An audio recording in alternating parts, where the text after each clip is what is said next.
ఎందుకు హోంవర్క్ చెయ్యవు? ఎందుకు చెయ్యవు? ఎందుకు చెయ్యవు? మేడంతో చెప్తాను. చెప్పనా మేడంతో?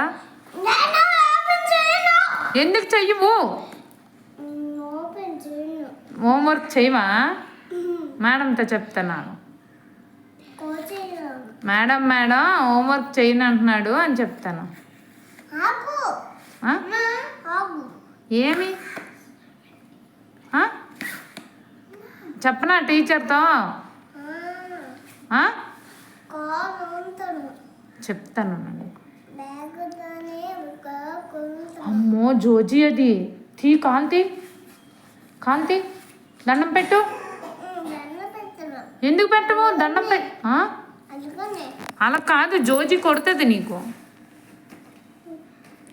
అగో అన్నయ్య చూడు దండం పెట్టేసుకుంటున్నాడు. నువ్వు పెట్టేసుకో. జోజీకి దండం పెట్టు. కొడుతుందిలే జోజీ, నీకు కొడుతుంది. ఓకేనా? ఏమి జోజీ కొట్టదు? ఏది కూర్చోతావు?